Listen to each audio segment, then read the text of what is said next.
Hello everybody, welcome to the United Stand. Donny van de Beek is back at Manchester United, and without a shadow of a doubt, Erik ten Hag will be doing everything in his powers to reunite and reignite Donny van de Beek's Manchester United career. It's an interesting dilemma for Donny because how good is he? What will he bring to this team? And could it be a false dawn? We'll be deep diving into that on the show today. But you know what? Ten Hag as Manchester United manager could not be more perfect for Donny van de Beek on his return from Everton. If Pochettino had got the job, would it have been the end of Donny? Not necessarily. He was linked to him when he was at Spurs, so maybe Van de Beek would have had another opportunity, but not as big as an opportunity than what he's going to get with Erik ten Hag at Manchester United. Remember, they were together in that Champions League semi-final all those years ago, and now they're going to be back together, starting afresh together at Manchester United. Donny van de Beek was always a player that when you listen to players who were playing with him at Manchester United or you listen to the rumours, he was performing well in training, and effectively he was yet another player that Ole Gunnar Solskjaer did not know how to utilise. And remember, Jadon Sancho was in that category. Sancho, £74 million. Solskjaer didn't know how to use him. Effectively, it was Carrick for a little bit and then Ranić who got the best out of Sancho consistently. So let's not pretend Donny was unique in his ability to puzzle Solskjaer. He didn't know how to use these players, and we know why he didn't know how to use these players, because he didn't have a style of football that suited Sancho or Donny van de Beek, and Erik ten Hag does. So they're reunited, and I want to talk about the pros and cons. I'd almost say, and I hate saying it, that Donny van de Beek is like a new signing, and I know we hate that, but there's never been a more suitable term for like a new signing. It's almost like we're signing Donny van de Beek again. Remember the excitement when we brought him over from Ajax? Solskjaer wasted it, never even used it. He never got a run of games. There was glimpses with Donny, but he never got a run of games like people like McTominay and Fred were afforded. Now he hopefully will do, with the manager who knows his game. And maybe Erik ten Hag comes in and says, Donny, you're not up to it. Bye-bye. But that's not going to happen in season one, and he will be given an opportunity. So before we look into that, what I want to say as well is reunited. Look through history. People think Donny and ten Hag reunited. There's actually not that many examples of that working, where a manager who's got a good history with a player reunites with them at another club and it goes well. Close to home, Matic and Mourinho reunited. It went okay. It didn't go as well as it did at Chelsea. Harry Redknapp, I think he did it a few times. I think Crouch and Defoe, off the top of my head, from Portsmouth to Spurs times, did okay, reasonably well. Certainly, they worked. I mean, I suppose that would be a good example. Defoe and Crouch with Redknapp at two different clubs. They worked at both. I think Pep did it with Thiago, Barcelona, Bayern Munich. But one that comes to my mind that I'm going to quote that not a lot of people will know about is Arsene Wenger and Thierry Henry. Back in 1994, they were together at Monaco very briefly. Wenger remembered that talent, took it to Arsenal, and look how that works. So it can work. It's not like an interim coach. I don't think that ever really works, becoming a full-time coach. We've seen it with Solskjaer and many others. This can work, and I think Van de Beek's best chance of working at Manchester United is the fact that we've now got Erik ten Hag together. So what do we get out of Donny van de Beek, and how do we utilise him? At Ajax, predominantly, he would play ahead of two midfielders. One of those would be De Jong, and he'd be a more attacking midfielder. He has played at Everton and for United briefly in a midfield too.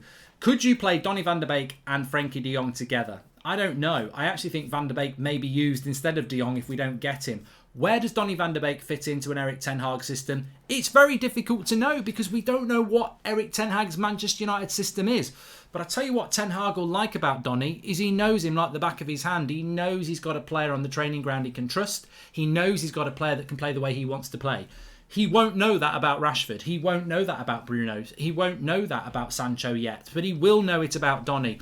And in those early games, when you need players you can trust, I wouldn't be surprised if Donny van de Beek features quite a lot. Whether it's as a number 10 or whether it's in the midfield, I think we've never really seen Donny as a number 10 because we've never played the style of football that suits Donny van de Beek as a number 10. He's not a great goal scorer and he's not a great assister, but he's a cog in the wheel of a system that works really well. His passing is immaculate, his movement away from the ball is good, and he creates spaces for others. Very different to Bruno, who can give the ball away 20 times and then score a goal or create a goal. So more disciplines than Bruno. Plays much better in a system that presses than Bruno. So He could find himself there, or he could find himself in the midfield in a midfield too. At Everton, that's where they utilised him mainly. He played next to Alan quite a lot. Look, I don't know what Donny van der Beek's future is. I'm very excited about his future under Ten Hag, and I think it's going to be... I really do feel like we're signing Donny van der Beek again. I really do feel like that excitement of when we brought him over from Ajax a couple of years ago. I do feel like that, because I feel like he was never suitable to Solskjaer, and Solskjaer never got the best out of him. And with Erik Ten Hag, he knows he's got a manager that appreciates him. Where Donny van der Beek fits in, I don't think we need to pigeonhole anybody. I personally think you can play the 10. I want you to be able to play in the midfield as well. I want flexibility. If I got injuries, I might want to play you in the midfield too. If Bruno's not playing well, or you're doing better than him, I might play you as a 10.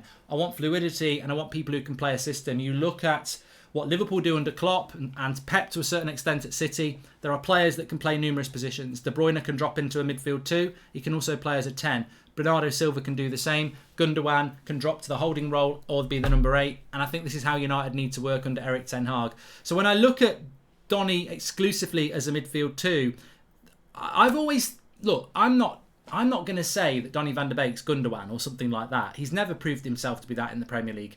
But I certainly think he is McFred. And what I mean by McFred, McTominay and Fred to me are individually flawed. Collectively as one player, they're not bad. But collectively in a midfield too, they don't work. So I think that if McFred was one player, they wouldn't be a bad player. McTominay and Fred together would be an okay player. And I think that's what Donny is. And it's whether he can be just an okay player or a very good player. And what I mean by that is, if I give you some examples of certain areas that you want from your midfielder and you see where Donny features, he's not actually better than any of them individually, but he drops in between. So if I said to you passes per 90, Donny averaged... And look, there's a very short pool here. He played for Everton... I don't know, somewhere between 5 and 10 times. So it's a very short pool of stats to pull together, but I focused on what he did at Everton. So he was averaging around 40 passes per 90, which is exactly the same as McTominay, which isn't actually enough. Fred was averaging 52 passes per 90. So he's the same as McTominay there, and he's not as good as Fred in relation to how many times he gets on the ball. But remember, he's playing in a relegation side. Then again, you could say United were crap as well. Dribbles per 90, though. Fred, 1.7. McTominay, weirdly, 2.3. Donny 2. So he's smack in the middle between them both. He's a better carrier of the ball than Fred, but he's not quite as good as McTominay for some reason. Aerial ability, McTominay's better. 3.9 aerial battles per game. Fred's 1.7, but Donny's 2. So again, he falls in between the two. Donny's very good in the air in relation to his ability to win it, though. 53% of his aerial duels, whereas McTominay's 66%. So you'd imagine that to be better. Recoveries per 90... 8.8 for Fred, 9.2 for McTominay, 9 for Donny. So again, he's operating in that middle area. And then defensive duels per 90, 6.8 for McTominay, 9.1 for Fred, but 7.5 for Donny. So he operates, he's never number one in anything, but he's never bottom in anything. He's always in the middle. It's either Fred's not very good at something and McTominay is, and Donny comes in the middle, or Fred's good at something, McTominay's not, and Donny's in the middle. So effectively, Donny is McFred. He's the combination of the two. He's reasonable in the air, he's reasonable at carrying the ball, he's reasonable at passing, and he's reasonable at tackling. Whereas with McTominay and Fred, McTominay's good in the air, but he's not very good at tackling. Fred's good at passing. Well, he's good at playing passes, but he's not very good in the air. So I think Donny gives you a combination of the two, which is invaluable. And I think that's where we're going to end up with Donny van der Beek. And I'm very interested to see what you think as a community. For me, in a midfield too, I think Donny becomes a bench option. As a number 10, I think he becomes the understudy to Bruno, which is exactly what he was under Ollie. But he's now got a manager who understands his game. And I think so much of this is down to how Donny applies himself and how much trust Erik Ten Hag puts in him. Ten Hag might be just like, I'm really happy to have you here, Donny. You're a bench player. Donny wasn't happy as a bench player under Solskjaer. Just because he's got a manager who appreciates him doesn't mean he's going to be happy with that. Donny van der Beek wants to go to the World Cup. He's got a very slim chance. I don't think he's in the Dutch squad, is he? So he's got a very slim chance. If to get in, he's got to play regularly for Manchester United from the start. So he will want first team football. So I don't necessarily believe that there is a fantastic ending for Donny van der Beek at Manchester United. I think it's a second chance. And it's a second chance that he deserves because the first chance was never truly given by Solskjaer. Ten Hag is going to give Donny van de Beek a second chance. I can't guarantee you it's going to work, but he's certainly going to be given. He's probably the one player at Manchester United this summer who's going to be given the perfect opportunity to shine. If he doesn't grab it, there can't be any complaints. I think if he'd left this summer, he'd always look at Man United and go, I never got an opportunity. Solskjaer never gave me an opportunity. If he ends up leaving next summer, he will have been given an opportunity. This is a big season for Donny van de Beek.